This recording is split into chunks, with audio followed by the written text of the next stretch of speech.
Hello and welcome to Quarterlight, your car brochure channel, and in today's episode, the Comma FC.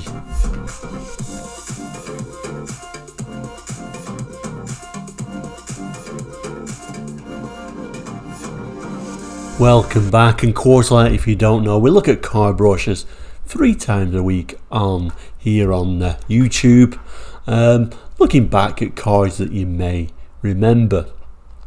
Now, today's episode is for a commercial vehicle. We do occasionally look at commercial vehicles, although it's mainly passenger cars. So I guess we should start by asking the question, who is Comma? Well, Comma was a British manufacturer of commercial vehicles and indeed military vehicles going all the way back till 1905 until 1979. And if you look back in the history of Comma, it's a very interesting actually. There's lots of unusual commercial vehicles that they did produce. Now the car that we're looking at, or the van that we're looking at today, the Comma FC or Forward Control, later became the Comma PB around about 1967, and then later the more familiar named Comma Spacevan. And they ran from 1960 all the way till 1976. Anyway, enough waffle, let's have a little look at these vans. Okay, so we'll start with this picture. Actually, it's an original press release photo, this one, for the new Comma 3/4 ton van with sliding doors. You can clearly see those lovely sliding doors. It says available with either a 1494cc petrol engine or a 1621cc diesel engine. The diesel engine would have been a Perkins diesel.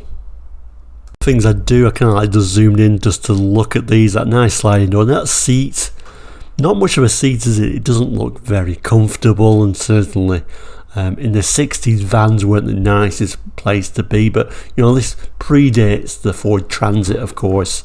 Obviously when the Transit came, it kind of like blew its competition away. But yeah, a very crude van. It is my favourite van though, for many reasons, but I do particularly like the styling of it. And we can also say that this is a very early photo. Like I say, it's from the start of when these Comma vans were created.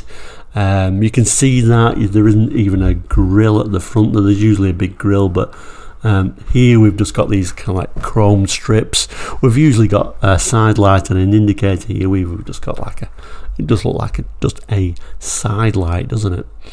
I do also like these unusual features of these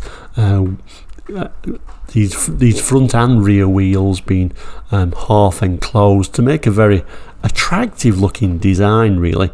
But of course, you know, when I say it's my favourite van, they weren't really the best. I mean, they weren't a particularly nice place to be. They weren't particularly nice to drive.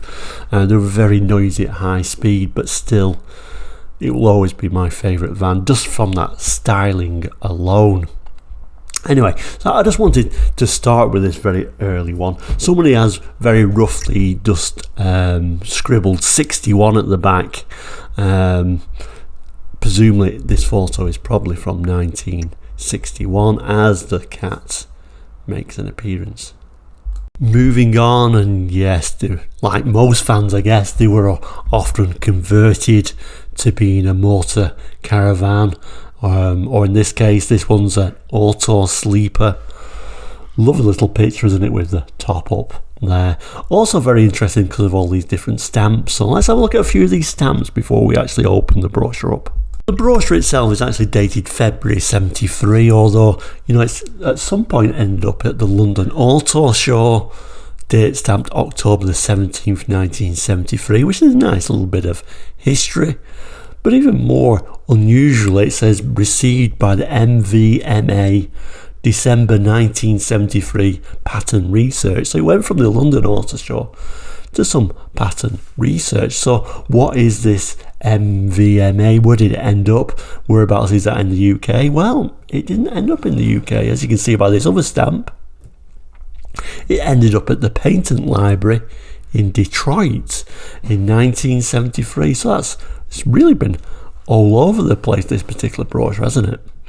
I should just zoom in on that little picture because it is such a nice little image of that comma camper. And such an amazing little design. As you can see, this is a later one, this is 73, so we've got the proper indicator and the side light. You can see that proper grille on this version as well, and that sort of chrome comma badging proudly shown at the front. Also, very nice little image where there's little boys playing in the water though. Be careful though, unsupervised by the water, not ideal. So then the brochure opens up to show this lovely little view and how this camper, this particular auto sleeper version, is sort of designed. Lovely little units in there and that little table, and you know, very nice little camper van. I wonder if there's any left in such lovely condition. And kind of like having to get a little bit creative because it opens up very unusually, this brochure. But if we look on the downwards on the next page, sort of all these little nice little 70s images, says in 70s fashion.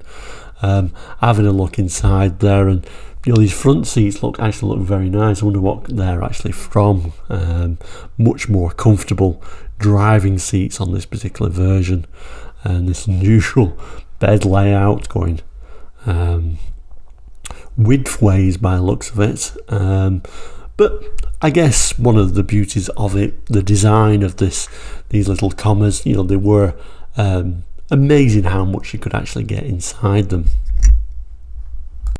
And then finally we got this little bit of a write-up of it, them nice seats. Obviously one of the issues, obviously being a forward control, the engine is going to be very noisy where it's positioned. Apparently it was quite hard to work on compared to more modern vans as well. It also shows the seating layout though. So this is how you'd have it in the daytime when you're driving around, a little place to sit, and you know, the kitchen area, and then the night time, you know, how the beds would be on there. And bottom, auto sleeper, the sleeping partner that takes care of all the action. A little bit unusual, little bit of a caption. Then the main image that's in this particular brochure for auto sleeper, very nice picture in this very attractive blue colour, little steps, nice chrome bumper, looks like somewhere for a starting handle there as well. Nice chrome hubcaps, and you can see all the curtains and how that top rises up. So like I said, I'm not going to go through too much of this information. The base model there, that's the comma 1500 series is what it's referring to. Obviously you can pause this screen if you do want to read all the specifications, but I'm not going to go through it all right now. If you notice, the size of the engine's gone up now. It's now 1.72 litres, 52 brake horsepower. And a little bit of information. It's got a 4-speed transmission, synchromesh gearbox. It doesn't say it's all synchromesh on all the gears, so I'm unsure about that. Optional extras, you can have an auto transmission, an overdrive, and a high compression petrol engine, mandatory with that overdrive. A little bit of an indication of the instrumentation. And sort of then we've got like the caravan data, the various different models, 2 berths, 4 berths, deluxe seats, etc. Lots of different variations by the looks of it at that time, going from something called a C20 to a C26. And then some information there about the optional extra fitments. Like I say, if you want to read it all, please do pause that screen. If you notice at the bottom now, kind of like Chrysler's coming into it, and we'll talk a little bit about that in a moment. Still cold comma, but you know, that Chrysler badge is starting to appear. And that's the auto sleeper address at the time, and as you can see, it's dated February 73. Lovely graphic for auto sleeper at this time. And then we've got this one as well. We'll just look at one more of these camper brochures before we actually get to the actual proper brochure itself for the van. This one's the Dormobile Coaster. Doesn't say it's ever been to the London Motor Show, but we've got that same patent stamp at the top there, dated this time 1974. Let's have a little bit of a zoom in on the van. I think it's a nice little image, particularly like this green colour. You notice straight away the Dormobile, it opens differently, doesn't it? Instead of the top just rising up, it swings to one side, creating a lot more headroom, of course. But anyway, let's open this brochure and have a look at this one. So unfortunately this brochure opens a little bit more conventionally, easy to show you. Like I say, a similar sort of thing, but in green this time. We've got a nice little roof rack on the top there as well, haven't we? But I think, like I said, the main difference is the way that that top opens on this particular version. And then I think the quality isn't quite the same. The units don't look quite as nice, but with that top opening the way it does, it looks a lot more brighter, more airy interior. And of course you can see this sort of 70s tape player on there as well. And then more sort of pictures of it in use. The bed is slightly different laid out, going long ways this time. Feels a little bit narrower actually with these units down the side, but just different way of using the space, I guess, and lots of 70s fashion again. Also on here looks like we've got more sort of like more basic front seats, haven't we? And then a similar sort of idea showing both the daytime use and nighttime. So this is a slightly newer brochure, so this would have been 74. Some of the information specification may be slightly different actually. When we go down to the engine, it's showing there this is a 58 brake horsepower engine. I don't know if you remember or not, but the previous brochure it was a 52 brake horsepower, so some improvement made there. Put them side by side, I guess is probably the easiest way to compare, but yes, so this is 58 brake horsepower on this new one, but if you notice it is using the inline high compression only. This engine is 52, but there is that option for that inline high compression engine doing 58 brake horsepower on that older version. A bit of information about the chassis, deluxe driving compartments and instrumentation. Again, if you want to read all that, please do pause the screen. We do get a very random but nice image of the engine. And some of that caravan data. Looks like there's just one version this time.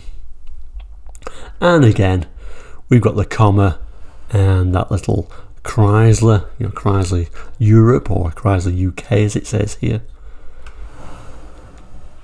And the address at the time for Dormobile. Okay, so this is the much newer brochure, this one. I think this is actually from 1976. As you can see, we've now got a Dodge badge on there, and we did start by saying, these little commas, 1960 to 1976. This is a 76 brochure. It's now got a Dodge badge on it. It's another of those Roots Group stories, Roots owned comma, and of course they were purchased by Chrysler. So the Spacevan was sold then under Dodge, DeSoto and indeed Fargo, and then from 1976 the van was only sold as the Dodge Spacevan as shown here until 1983. Essentially the same van though. You can just about make out these are little wipers. Well, maybe you can't. Maybe I have to lift that up a little bit. The wipers coming down from the top there. Anyway, let's have a look at this Dodge Spacevan brochure. And I guess I should just quickly mention it wasn't just changed the name to a Spacevan when it became Dodge. I think it actually changed in around about 74, so you could still get a comma Spacevan. It's just when the Dodge badge or the Dodge lettering appeared in 76 proper, and that's when it continued only as a Dodge. Okay, so this is still a UK brochure, even though we've got a Dodge now. So the Dodge Spacevan, still a very familiar looking van, and that very lovely design and that really quite cheeky looking front end. And even at this time, still my favourite van, even though it was kind of like a little bit long in the tooth, really. I mean, we had transits running rings around these things, and of course even things like, you know, the Bedfords, way better vans. But and then certainly by 1983 it was an ancient van, wasn't it? But yeah, I do really like it. This time we've got a little bit of graphic, like the camper graphics I guess, but just showing that sort of empty bed. And then have a look on the inside of it again, and you know, it was a roomy van, really, considering the size of the van. There was, you know, it really did maximise the space. We've got other little images up here of it in use variously.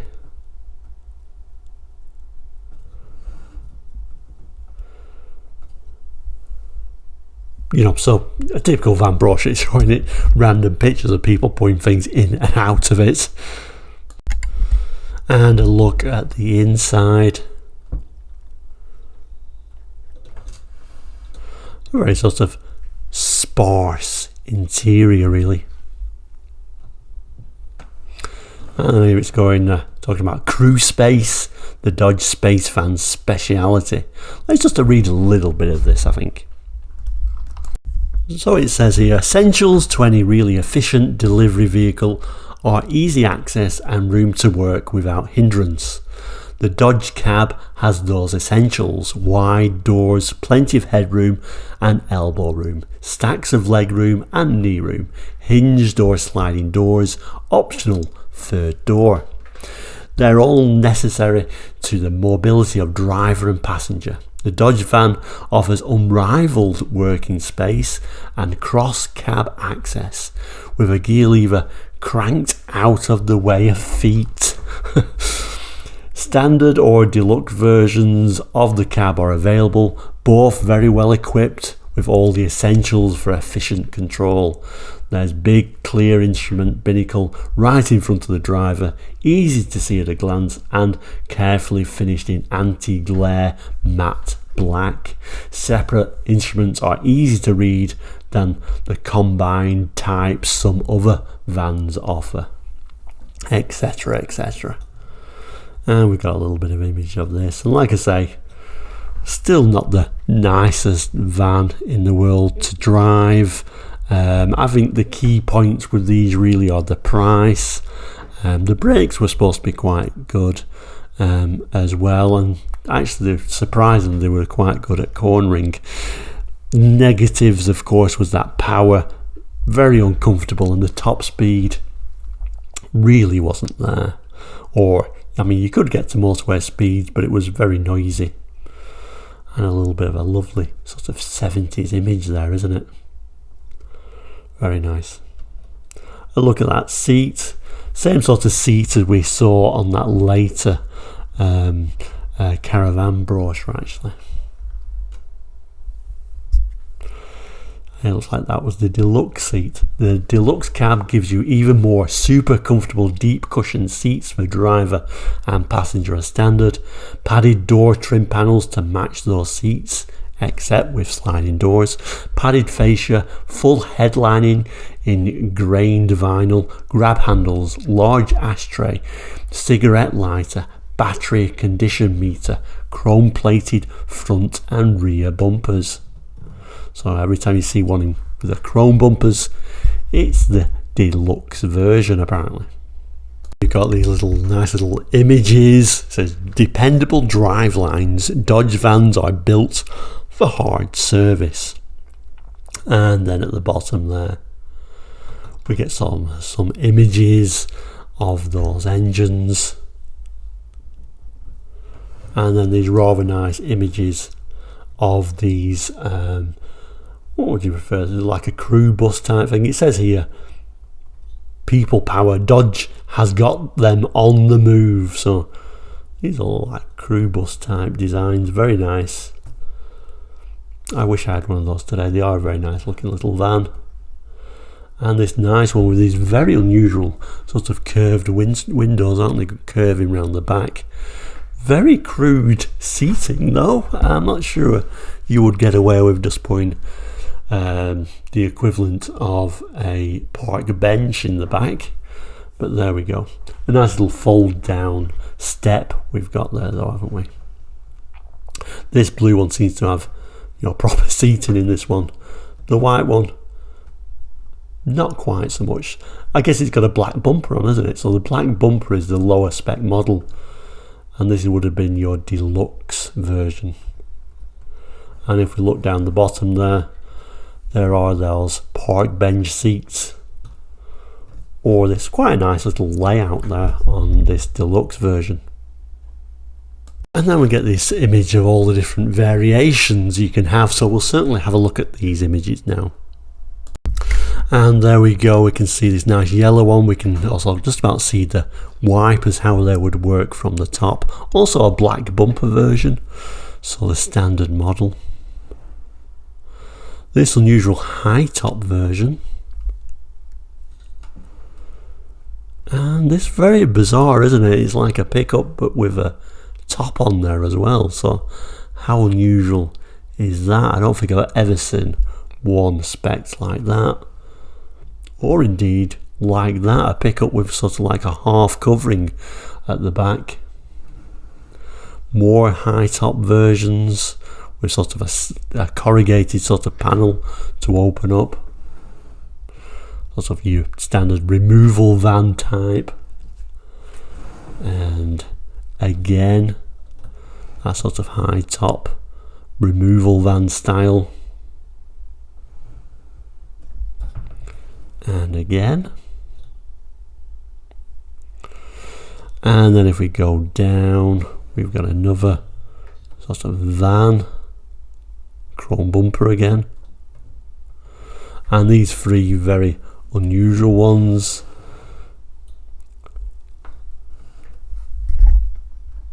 Starting with this sort of half van, half pickup. There is your pickup or truck version,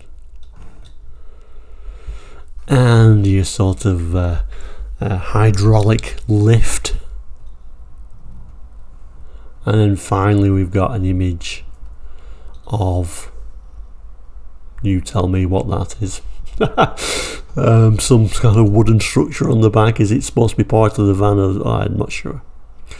And I'm really not sure what the designation of this particular van is. It like for the fire? I mean, it's got these extra little spotlights at the front. Not sure. If you know what that would be, jot that down in the comments. And then the brochure itself goes to these like walk-through vans, which is obviously a different thing entirely. Oh, some interesting liveries, no doubt. Particularly this one for the Rail Express. And then we've got a Dodge brief technical data. Sadly it's far too small to show on camera, but we do have a look at some of the colours by the looks of it. There's a very simple idea by the looks of it of some of the colours that look like was available. They don't really match the description though, so the colours it's kind of like talking about available for those Dodge Spacevans. So it looks like a two-tone colour is available. Oh, I see. So it's basically saying they're the colour range for the vans, and down here this is your kind of like colour range for your passenger models. So you can have Arctic white, and then the second colour Caribbean blue, firebrand red, safari beige, oasis green, or golden yellow. And then at the bottom there is the single colour finishes: Arctic white, Caribbean blue, firebrand red, safari beige, oasis green, and golden yellow. Finally, the back page with this Yeah, I do love this particular van, as I've said many times, but it looks very cute, doesn't it, peeping round there. The Dodge trucks are one great name worldwide. Do have a dealer stamp, interestingly, at the bottom here for York, although I think the saddest thing about this is no sign of that sort of common name anymore. This brochure dated December 76. So there we go, that comes to the end of today's brochure review for Commer. A van I really do like, I must admit, but it's purely based on the looks. I don't think they were that nice to drive, to be honest with you. Let me know of your views of these little vans in the comments. Always nice to hear personal experiences. But for now, we'll say please do like and subscribe. We'll see you very soon. Take care and goodbye.